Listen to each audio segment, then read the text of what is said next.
My mother was still laughing when the lawyer cleared his throat for the second time. She had $1 in her hand, one single, folded dollar bill, taped to a card with my name written on it in my father's shaky handwriting. My brother wasn't laughing out loud, but I could see it in his eyes, that quiet satisfaction he'd worn his entire life whenever I lost something and he won it. My mother wiped a tear from laughing so hard and said, "Well, at least he was consistent." Nobody in that room looked at me. Nobody needed to. I was the daughter who'd been a disappointment for 15 years, and this dollar was supposed to be the final punctuation mark on that story. What none of them knew was that the man sitting behind the mahogany desk, a lawyer named Walter Griggs who had known our family for 3 decades, had a second envelope sitting in his briefcase that he had not yet opened. My father had given him very specific instructions. Read the joke first. Let them laugh. Then, only then, open the real one. I didn't know that detail yet either. All I knew, sitting in that leather chair with my hands folded in my lap, was that my father had spent his final months writing me letters I never received, and somewhere in this room, in the next 4 minutes, everything my family believed about me was about to collapse. Walter reached into his briefcase. My mother was still smiling. She had no idea that smile had about 90 seconds left to live. My name is Elena Whitfield, and for most of my life, I was the quiet one, the careful one. While my older brother Derek chased real estate deals that sounded impressive at dinner parties and often fell apart within a year, I became a forensic accountant, which is a fancy way of saying I spend my days finding the numbers that don't add up. My parents never understood what I did for a living. My mother once told a room full of her friends that I did something with spreadsheets, and my father, who built a mid-sized construction and property company from nothing, mostly just nodded whenever I tried to explain an audit. Derek was the golden one. When he lost $800,000 of the company's money on a resort development that never broke ground, my father called it a learning experience.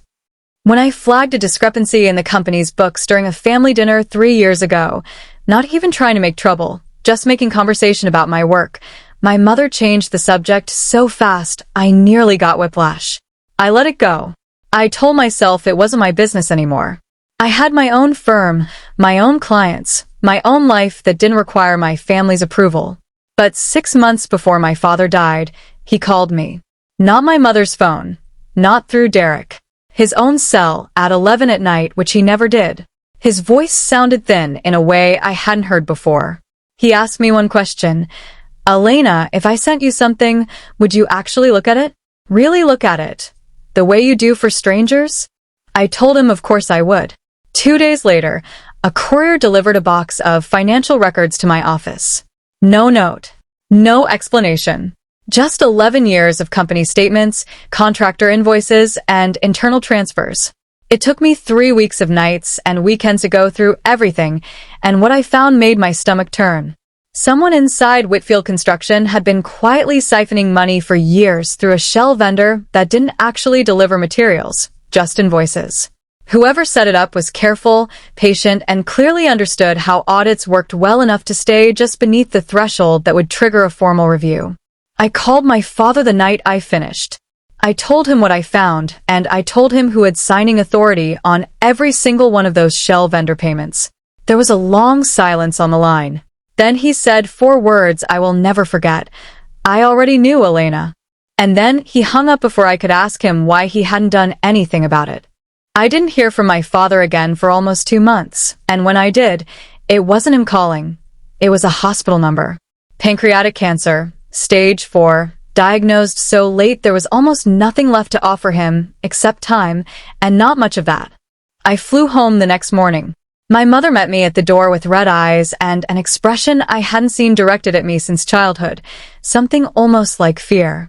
Derek was already there, sleeves rolled up, playing the devoted son for an audience of nurses and hospice workers, and for one unfair moment I wondered whether he was performing grief or actually feeling it. Maybe both. People are rarely just one thing. I spent the final 6 weeks driving back and forth between my apartment and my parents' house, sitting with my father during the hours when the pain medication let him stay lucid. We talked more in those 6 weeks than we had in the previous 6 years. He told me about starting the company with nothing but a used pickup truck and a bank loan he almost didn't get approved for.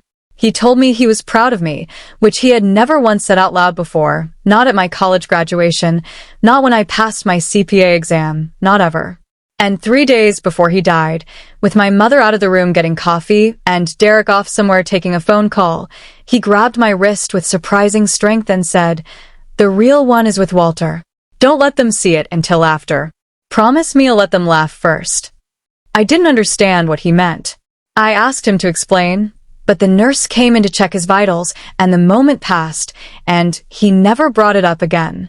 He died 4 days later, on a Tuesday morning, with my mother holding one hand and Derek holding the other, and me standing at the foot of the bed because there wasn't room for a third hand.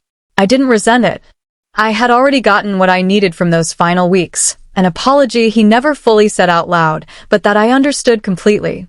What I didn't yet understand was that he'd left me something else entirely, something that had nothing to do with sentiment and everything to do with the 11 years of records I'd combed through in my office at midnight. The will reading was scheduled for a Thursday, 2 weeks after the funeral, in Walter Griggs' office downtown. My mother wore black. Derek wore a suit that looked new. I wore the same navy dress I'd worn to a dozen client meetings because I didn't know how else to dress for something like this, and because some part of me already suspected I wasn't the one this day was actually about. Walter read the primary will first, the one everyone expected. The house went to my mother, along with the majority of the personal accounts. Derek received the company vehicles, a significant cash distribution, and this was the part that made my mother squeeze his hand, verbal designation as the presumed successor to run Whitfield Construction. Then Walter paused, adjusted his glasses, and said my father had left one additional item for me. That's when the dollar bill came out, taped to an index card. My father's handwriting, clearly written when he still had steady hands, months or maybe years before the end. For Elena, so she always has bus fare to come visit. My mother laughed first. Derek laughed second, a short, sharp exhale through his nose that he didn't even try to hide. I didn't laugh because I was watching Walter's face and Walter wasn't laughing at all.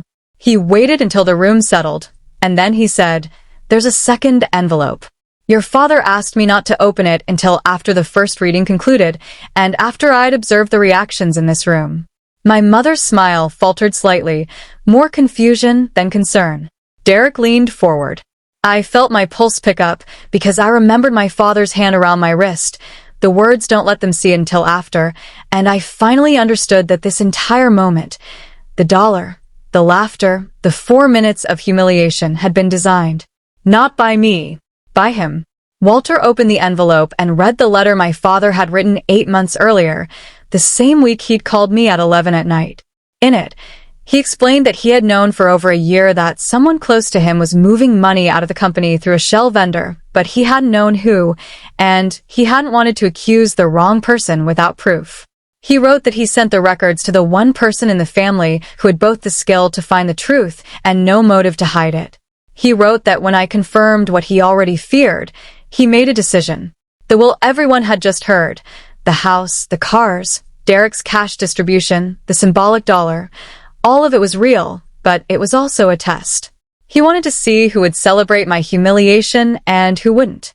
Then Walter set down the letter and picked up a second document, a fully executed transfer, notarized 14 months prior, naming me as majority shareholder and sole trustee of Whitfield Construction, effective immediately upon his death, along with a forensic report, my own report, the one I'd sent him months ago, entered as a formal exhibit identifying Derek Whitfield as the signing authority on every fraudulent shell vendor payment for the past 6 years. The room went silent in a way I had never experienced before, the specific silence of people watching their own story rewrite itself in real time. My mother's hand slid off Derek's. Derek's face had gone the color of old paper.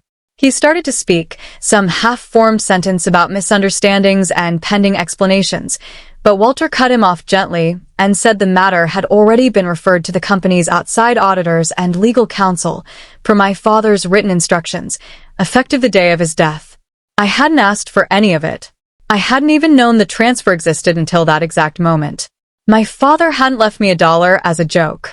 He'd left me a company, a truth, and a very specific kind of justice that he'd spent his final year quietly assembling piece by piece so that no one could claim it was personal or vindictive, only accurate.